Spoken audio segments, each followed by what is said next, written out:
दूरे सृष्टि आदि वार्ता, ये सेवा विभाग दे दिया है। भगवान विष्णु की नाभि कमल से ब्रह्मा, ब्रह्मा जी की भ्रकुटी से रुद्रावतार, पालन, सृजन, विनाश, सतोगुण, रजोगुण, तमोगुण के द्वारा अनंत लीलाएं। पर आप निकुंज में रसमयी प्रेममयी क्रीड़ा करते हुए अपने प्रेमियों के संग महासुख की वर्षा करते, स्वानंदिक विलासवान। तो जो इनके चरणों का आश्रय ले लेता है उसे अन्य किसी के आश्रय की जरूरत नहीं पड़ती, क्योंकि जितनी शक्तियां हैं, जितनी सिद्धियां हैं, सब इन्हीं के चरणों से प्रकाशित हैं। जो ऐसा नहीं जानते तो कभी कभी प्रश्न आते हैं कि प्रिया प्रीतम तो अत्यंत सुकुमार हैं, जैसे हमें रक्षा की जरूरत है तो अमुक देवता या अमुक ऐसा।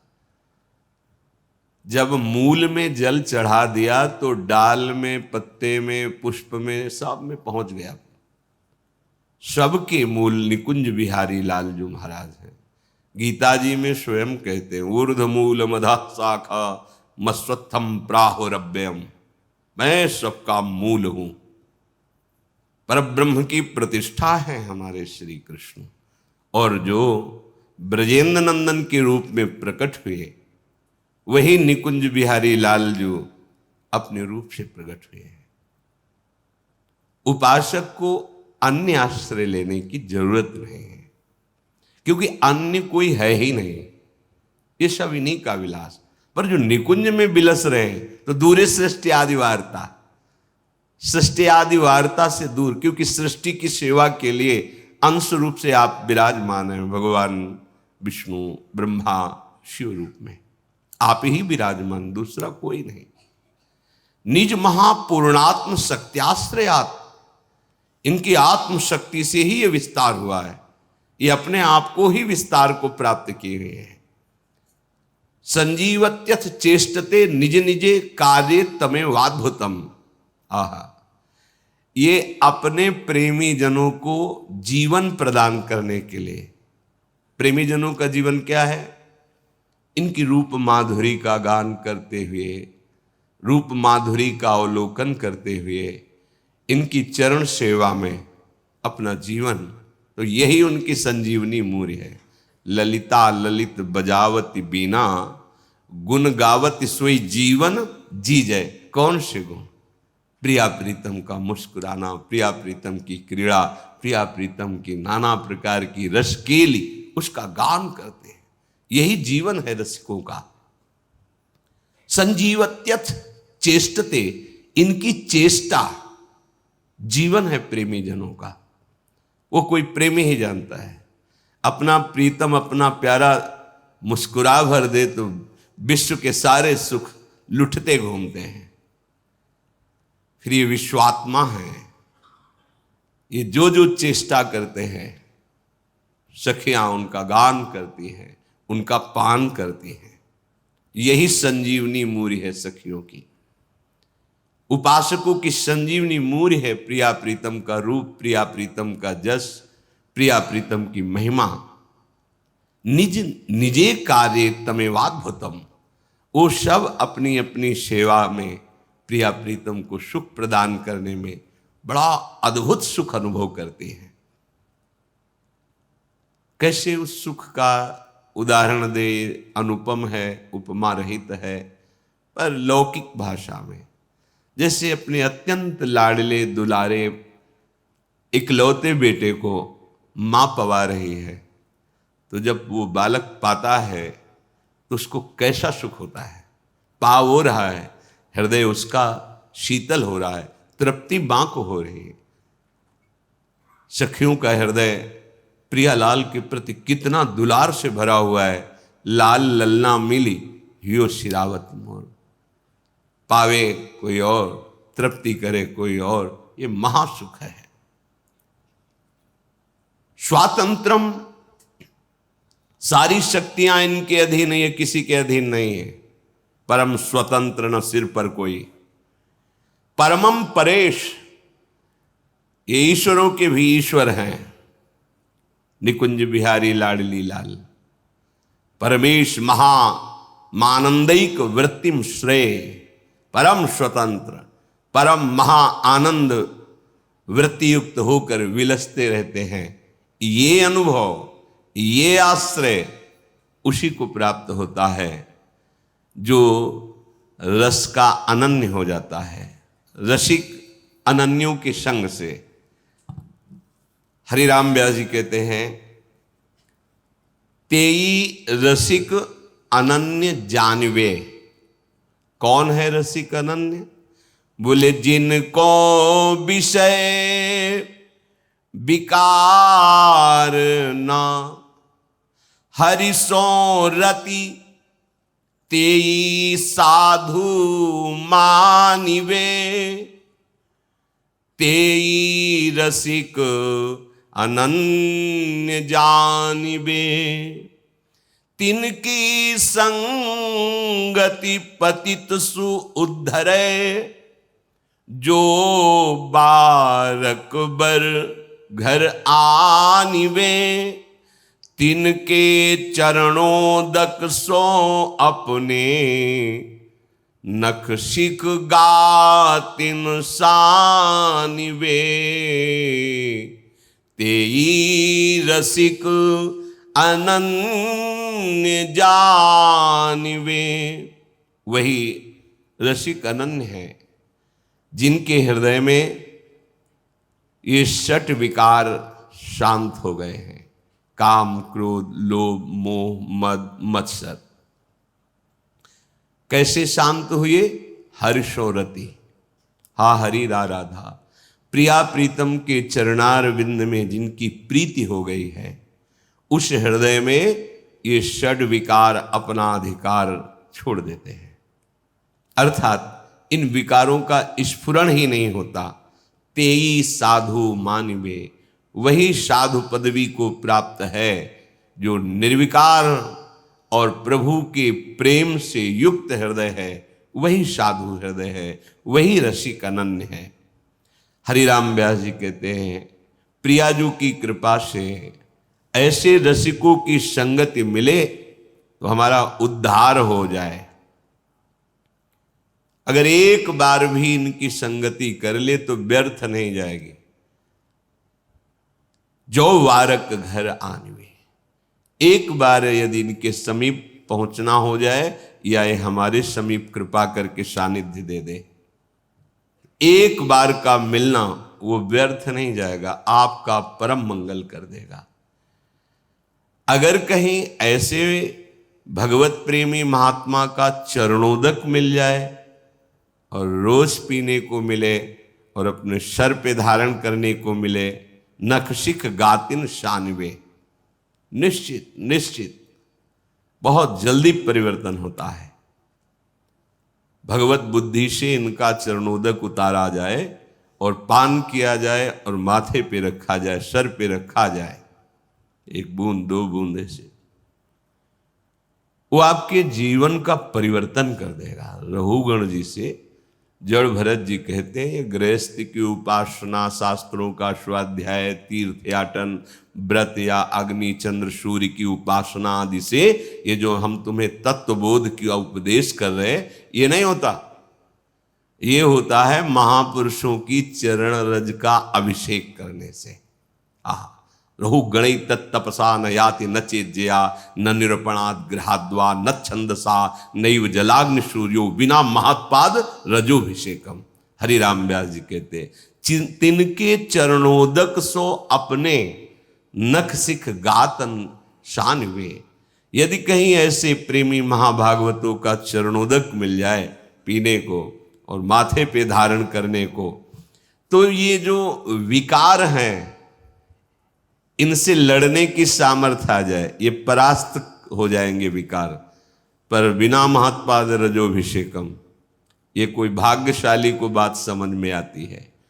और फिर कहीं कृपा हो जाए और उनको प्रसाद पवाने का सौभाग्य मिल जाए, सुंदर सुंदर भोग प्रियालाल को पवा के और उनको प्रसाद पवाने का सौभाग्य, और कहीं वो पा चुके हैं उनके पत्तल से जूठे किनके उठाकर और वो हमें पाने का सौभाग्य मिल जाए, फिर क्या कहना है। तिनकी पावन जूठन जेवत, क्या होता है, बोले तवही हरि ही आनिवे। जब रसिक महापुरुषों का उच्छिष्ट जाता है तो वो उच्छिष्ट इतना हृदय को पावन करता है। पहले चरणोदक बोले, अब उच्छिष्टामृत का प्रभाव हृदय में हरि प्रिया को प्रकाशित कर देता है। जूठन, संतों की जूठन। 4 महीने बराबर सेवा मिली। नारद जी अपने चरित्र को पूर्व के श्री कृष्ण द्वैपायन भगवान व्यास देव जी से वर्णन करते हैं कि मैं बालक था और मुझे सेवा मिली चातुर्मास में संतों की। तो छोटी अवस्था होने के कारण हमें बर्तन मांजने की सेवा मिलती। तो जो जूठन संतों की पात्रों में लगी होती वो छुटा के और उसे पाता और बैठकर उनकी बातें सुनता। 4 महीने के प्रभाव से ऐसे महान वृत्ति का उदय हुआ कि वही अगले जन्म में देवर्षि नारद के रूप में प्रकट हुए। स्वयं नारद जी श्रीमद् भागवत में अपने पूर्व चरित्र का वर्णन किए। 4 महीने संतों की सेवा का फल महाभागवत भगवत स्वरूप देवर्षि नारद बना दिया। तिनकी पावन जूठन जेवत तवही हरि ही आनिवे। महापुरुषों के उच्छिष्ट का बहुत बड़ा प्रभाव है। हृदय में हरि प्रिया प्रकाशित हो जाती है इनकी जूठन पाने से। तिनके वचन श्रवण सुनिति छिन मन संदेह भानिवे। बोले ऐसे भगवत प्रेमी महात्माओं के वचन सुनते ही मन के जितने संदेह हैं वो सब नष्ट हो जाते हैं। सारे प्रश्न शांत हो जाते हैं। आप सुनते रहो, केवल कोई प्रश्न बकाया नहीं रह जाएगा। हर प्रश्न का उत्तर आपको मिल जाएगा सत्संग में। आप केवल ध्यान से सुनिए। तिनकी जीवन धन वृंदावन जीवत मरत बखानवे। व्यास राधिका रवन भवन बिनु तेई क्यों पहचानवे। बोले ऐसे रसिकों का जीवन जो प्रिया प्रीतम के अनुराग में है, और ऐसे रसिकों के जीवन की अंतिम श्वास ये वृंदावन ही है। अर्थात वो अनन्य होते हैं धाम के। ये आ ही जाएगा। प्रीतिस्तद वसति स्थले, अपार प्रीति हो जाती जहां अपने प्यारे प्रकट हुए हैं, प्यारे लीला परायण हैं, उस भूमि में जी नहीं सकते आप। अगर प्रभु की शरणागति युगल सरकार की हो गई है तो आपको ये ब्रज धाम, ये वृंदावन धाम ऐसा प्यारा लगेगा कि अब चाहे नरक मिले, चाहे स्वर्ग मिले, चाहे परम पद मिले, इसकी मुझे कोई परवाह नहीं। चाहे अपराध लगे, अब तो हम धाम के बिना नहीं जी सकते। अब हम ब्रजधाम के बिना, दुर्भाग्य है जो धाम के प्रति प्रीति ना हो, क्योंकि यही धाम आपको ऐसे रसिकों का संयोग कराएगा, ऐसे रसिकों का चरणामृत मिलेगा, ऐसे रसिकों का उच्छिष्टामृत मिलेगा, ऐसे रसिकों का वचनामृत मिलेगा। व्यास राधिका रवन भवन बिनु तेई क्यों पहचानवे। यदि वृंदावन में तुम्हारा भाव नहीं आया तो ऐसे रसिकों से तुम्हारी पहचान हो ही नहीं सकती, और बिना रसिकों के पहचान के प्रिया प्रीतम का प्रेम प्रकट नहीं होता। रंच मात्र प्रेम प्रकट नहीं होता। रे मन रसिकन संग बिन रंच न उपजय प्रेम। रसिक अनन्यों का मिलना दुर्लभ है। बस रसिक अनन्यों की बात मान जाए तो रस में डूब जाएगा। जाकी है उपासना ताही की वासना, ताही को नाम रूप लीला गुण गाइए। यह अनन्य परम धर्म परिपाटी, वृंदावन बसी अनत न जाइए। सोई व्यभिचारी आन कहे आन करे, ताको मुख देखे दारुण दुख पाइए। व्यास होई उपहास त्रास किए, आस अछत कित दास कहाइए। हरिराम व्यास जी के जिसकी तुम्हें भगवत कृपा से गुरु प्रदत्त उपासना है मिली है, उसी के मिलन की, उसी के रूप की, उसी के गुण की, लीला की तुम्हारे हृदय में चाहत होनी चाहिए। ये चाह प्रकट हो गई तो सब चाहें नष्ट हो जाएंगी। इस एक चाह में सामर्थ्य है हर चाह को मिटा देने की। क्या?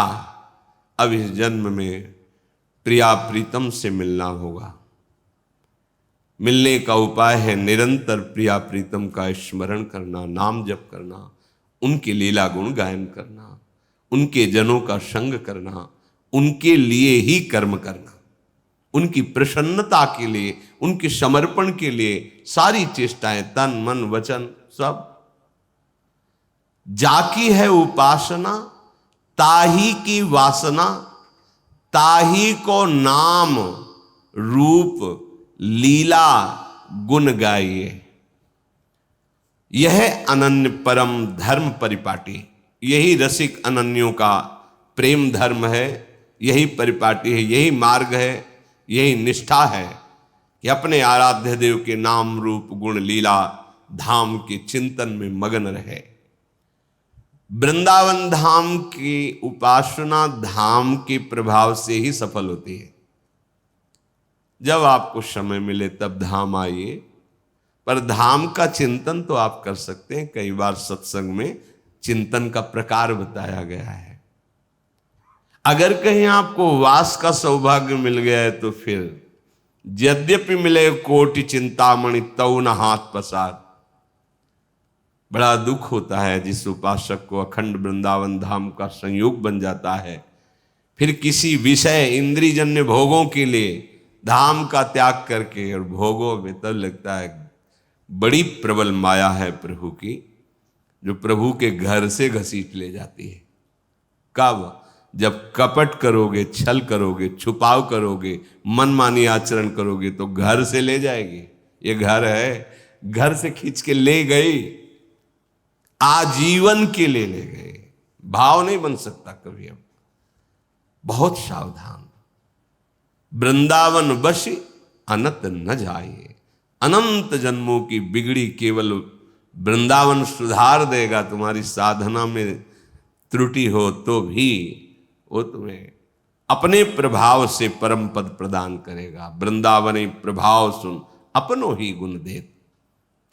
सोई व्यभिचारी, वो व्यभिचारी है, बोलता कुछ और है, करता कुछ और है। ताको मुख देखे दारुण दुख पाइए। ऐसे लोगों का संभाषण, दर्शन, मिलन बड़ा दुख प्रदान करने वाला होता है। बहुत कपट होता है। बातें कुछ करते हैं, आचरण में कुछ होता है, चिंतन कुछ होता है। नहीं नहीं, ऐसा नहीं। जाकी है उपासना ताही की वासना, ताको ही नाम रूप लीला गुण गाए। सोई व्यभिचारी आन कहे आन करे, ताको मुख देखे दारुण दुख पाइए। ऐसों का संग नहीं करना। बोलता कुछ और है, करता कुछ और है, सोचता कुछ और है। हरिराम व्यास जी करे वही व्यभिचारी है। व्यास होई उपहास। अगर ऐसों का संग करोगे या ऐसे लक्षण धारण करोगे तो तुम्हारा उपहास होगा, और वो उपहास तुम्हारे हृदय को जलाएगा, क्योंकि स्थिति तो है नहीं। तो त्रास किए वो बड़ा तुम्हें दुख देगा, बार बार जन्म मरण संकट में फंसाएगा। अगर तुम्हें किसी अन्य व्यक्ति से भोगों से सुख की आशा है तो तुमने सुख सिंधु को जाना ही नहीं। तुम सुख सिंधु के उपासक ही नहीं हो। कहीं समुद्र की प्राप्ति होने के बाद क्षुद्र गड्ढों की आशा होती है क्या प्यास बुझाने के लिए?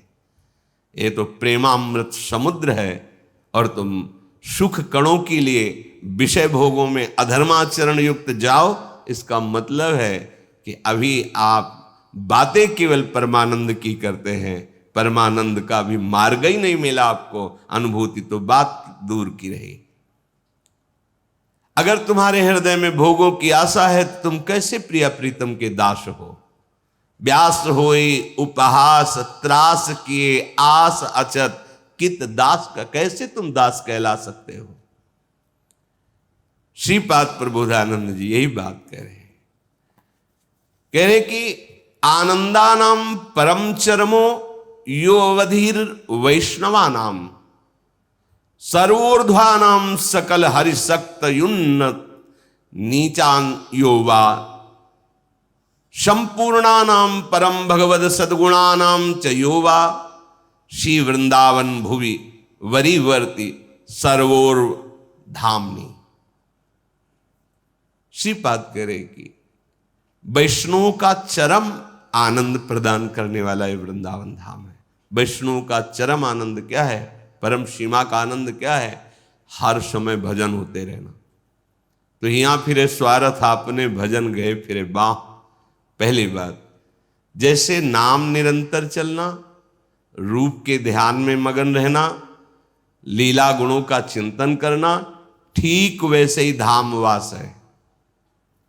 धाम अगर आप वास कर रहे हैं, नाम चिंतन में त्रुटि बराबर नहीं हो रहा, रूप का ध्यान भी नहीं हो रहा, लीला गुण में भी रुचि नहीं, तो एकमात्र धाम संपूर्ण भजन हो गया आपका, और यह आपको भगवत प्राप्ति करा देगा।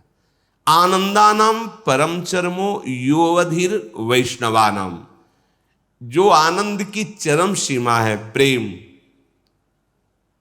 प्रेम में भजन, वो आपको वृंदावन धाम प्रदान कर देगा।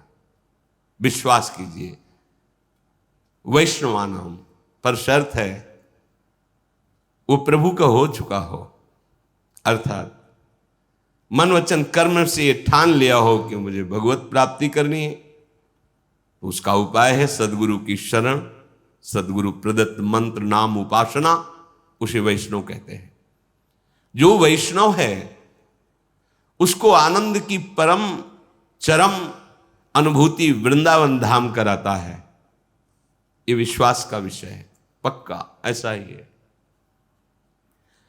अपना साधन भजन क्या है, पर धाम की जब कृपा का अनुभव होता है तब लगता है, जो वाणी जी में धाम कृपालु है ऐसा लिखा है, वो अनुभव कराता है वृंदावन। सर्वोर्ध्वानाम सकल हरिशक्त युन्नतीनांच योवा संपूर्णानाम परम भगवद सद्गुणानाम च योवा। ये सीधाम वृंदावन समस्त धामों का ऊर्ध्व है, मूल है, सबसे महान, इसी के अंश से सब धाम धामी प्रकट होते हैं। और समस्त शक्तियों को प्रकट करने वाला ये चरम स्थान वृंदावन धाम है, क्योंकि धामी प्रिया प्रीतम से ही सब प्रकट हुए हैं। मूल वृंदावन धाम, मूल बिहारी बिहारिंजू। जो महाभागवत वृंदावन धाम का आश्रय, वृंदावन धाम का वास स्वीकार करता है, अन्य संबंध छोड़कर, दूरादपास्य सुजनान सुखमर्थ कोटिम सर्वेषु साधन वरेश चिरम निराशा, शर्त है। यह जोरी अविचल वृंदावन नाही नान सुकाज। अब ये वृंदावन आपके अंदर वो संपूर्ण उत्तम गुण प्रकाशित कर देगा जिससे प्रिया प्रीतम रीझ जाते हैं, अन्य साधनों से नहीं। वृंदावन धाम का आश्रय, वृंदावन धाम का वास भगवत प्रेमी महात्माओं का सानिध्य दिलाएगा। चरण रज, चरणामृत, उच्छिष्टामृत, वचनामृत, इसके प्रभाव से हमारे हृदय में निर्दोष स्थिति जागृत होगी, निर्विकार स्थिति जागृत होगी। उसी निर्विकार स्थिति में प्रीति का प्रादुर्भाव, उसी प्रेम पुलकन में वो प्रिया प्रीतम की रूप माधुरी का अनुभव करता है। तो सारे सद्गुण धाम की कृपा से उसके हृदय में आ जाते हैं। इसलिए अन्य आश्रय, अन्य वार्ता, अन्य भाव त्याग करके अनन्य भाव से नाम रूप लीला धाम की उपासना में निश्चित, अगर आपकी त्रुटियां भी हैं, गलतियां भी हैं, अपराध भी हैं, तो आप चिंता मत करो। धाम अपने प्रभाव से आपको निर्मल कर देगा। सारे महाभागवतों के सद्गुण दैवी संप्रदा आप में प्रकाशित कर देगा। विश्वास करो, ये धाम कोई जड़ नहीं है, ये चैतन्य घन है। आप धाम का आश्रय लिए तो प्रिया प्रीतम सहचरियां खग मृग पशु पंछी लता यमुना रसरानी वृंदा सखी ये सब आप पर कृपा करेंगे, सब आपको उस महानता की स्थिति में पहुंचा देंगे कि इन्हीं नयनन सम सुख देखे। इन्हीं नेत्रों से आप निकुंज का सब सुख देख पाएंगे इनकी कृपा से। इसलिए धीरे धीरे वृत्तियों को अनन्यता की तरफ ले चलो। जाकी है उपासना ताही की वासना। रसिक मंडली में या तन को नीके ढंग लगाओ, दंपति यश गाओ हर्षाओ हित सो रीज रिझाओ। देवन को दुर्लभ नर देही तैने सहज ही पाई, मन भाई निधि पाई फिर क्यों जान बुझ बिसराई। एक अहमता ममता ये जग में है दुखदाई, ये जब श्री जी की ओर लगे तो होत परम सुखदाई। तात मात सुत दार देह में मति अरुझय मति मंदा, हित किशोर को होए चकोर तू लख वृंदावन चंदा। सीधी बात, रसिक मंडली में या तन को नीके ढंग लगाओ, दंपति यश गाओ हर्षाओ हित सो रीझ रिझाओ। बहुत बढ़िया अवसर मिला है।